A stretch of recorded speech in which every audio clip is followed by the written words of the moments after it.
நிறைவாழ்வு AG சபை வழங்கும் morning மன்னாவிற்கு உங்களை அன்போடு வரவேற்கிறோம்.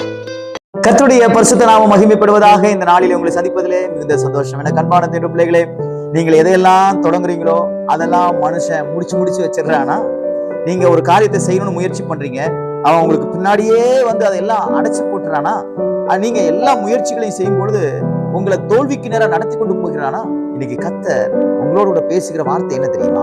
வெளிப்படுத்தின விசேஷம் 3ஆம் அதிகாரம் 8வது வார்த்தையில கர்த்தர் சொல்கிறார், இதோ உனக்கு ஒரு திறந்த வாசலை வைத்திருக்கிறேன் என்று கர்த்தர் சொல்கிறார். உங்க கிரியைகளை அறிந்திருக்கிற தேவன், உங்களுடைய நல்ல பழக்க வழக்கங்களை அறிந்திருக்கிற தேவன், நீங்கள் தேவனுக்கும் உங்களுக்கும் ஒரு நல்ல ஒரு உறவை ஏற்படுத்தின அப்படின்னாலே கர்த்தர் உங்களை பார்த்து இன்னைக்கு சொல்றாரு, நான் உனக்கு ஒரு திறந்த வாசல் வச்சிருக்கிறேன், அதை ஒருவனும் பூட்ட மாட்டான். ஒருவரும் பூட்டாத ஒரு திறந்த வாசல். நீங்க இன்னைக்கு என்னெல்லாம் முயற்சி செஞ்சு தோற்று போய் மனுஷங்க அதை அடைச்சு போட்டாங்களோ, இன்னைக்கு அதை கர்த்தர் இன்னைக்கு ஓபன் பண்ணி, இனிமே எந்த விதமான மனுஷனுடைய வல்லமைகளும், எந்த பிசாசின் கிரியைகளும், எந்த வானமண்டல பொல்லாத ஆவின் கிரியைகளும் உங்களுடைய ஆசீர்வாதத்தையோ, உங்களுடைய சரீர பலத்தையோ, உங்களுடைய ஆரோக்கியத்தையோ, உங்க குடும்பத்தையோ, உங்க பிள்ளைகளையோ, குறிப்பாக உங்க வேலையையோ, உங்க படிப்பையோ தொடாதபடிக்கு தேவன் ஒரு அற்புதத்தை செய்வார். விசுவாசிக்கிறீங்களா? கர்த்தர் உங்களுக்காக இன்னைக்கு ஒரு திறந்த வாசலை நீங்க எதிர்பார்த்துட்டு இருக்கீங்கல்ல, அதை கர்த்தர் இன்னைக்கு திறப்பார். ஒரு இடத்துல அற்புதத்தை எதிர்பார்த்து கொண்டிருக்கீங்களா? நிச்சயமா உங்களுக்கு அற்புதம் நடக்கும். ஆமென். எனக்கு இந்த காரியம் நடந்தா நல்லா இருக்குமே அப்படின்னு மனசுல ரொம்ப ஆசையோடு கூட எப்போ நடக்கும்னு எதிர்பார்த்து கொண்டிருக்கீங்கல்ல, கர்த்தர் இந்த நாள்ல அதை நிறைவேற்றி கொடுப்பார். இந்த வேத வசனத்தை நீங்க விசுவாசிக்கும் பொழுது கர்த்தர் இன்னைக்கு உங்களுக்காக ஒரு வாசலை திறப்பார். மனுஷன் அடைச்சிருந்த எல்லா வாசல்களையும் கர்த்தர் உங்களுக்காக இன்னைக்கு திறப்பார். மனுஷங்க பாருங்க, நமக்கு வர வேண்டிய எல்லா ஆசீர்வாதங்களையும் அடைப்பதற்கு தான் முயற்சி பண்ணுவான். ஆனா கர்த்தர் எப்படிப்பட்டவர் தெரியுமா?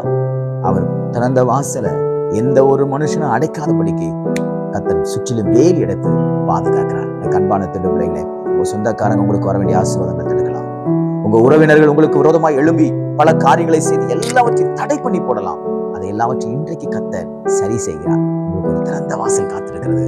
அந்த திறந்த வாசலுக்குள்ள நீங்கள் போகும்பொழுது தேவன் உங்களுக்கு வைத்திருக்கிற ஆசீர்வாதத்தை நீங்கள் சுதந்திரத்துக் கொள்ள முடியும். பாருங்க, குஷ்டரோகிகள் தீர்க்கதரிசி சொல்றாரு, இந்த குறிப்பிட்ட நேரத்துல நான் இந்த தேசத்துல ஒரு பெரிய பஞ்சம் வரப்போகுது, ஆனாலும் இந்த குறிப்பிட்ட நேரத்துக்குள்ளாக தேவன் என்ன செய்ய போறாருன்னா அந்த தேசத்துல ஒரு அற்புதம் செய்ய போறாரு அப்படின்னு சொன்ன உடனே தேவன் தெரிந்து கொண்ட 2 குஷ்டரோகிகள் தேசத்தை விட்டு வெளியே போகும்பொழுது நன்றாக கவனித்துக் கொள்ளுங்கள், அங்க இருக்கக்கூடிய ஒரு திறந்த வாசலை பாக்குறாங்க. பார்த்துட்டு அவங்களுக்கு ஒரு பெரிய இன்ப அதிர்ச்சி.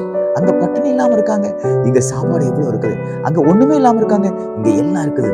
எல்லாம் அவங்க சுதந்திரத்துக் கொள்றாங்க, எல்லாவற்றையும் எடுத்துக்கொள்றாங்க. அப்போ அவங்க சொல்ற ஒரு வார்த்தை, இன்றைக்கு நற்செய்தி சொல்லும் நாள், இந்த நாள் நற்செய்தி நாள். இதே வார்த்தையை உங்க வாயிலிருந்து கர்த்தர் புறப்பட பண்ணுவார்.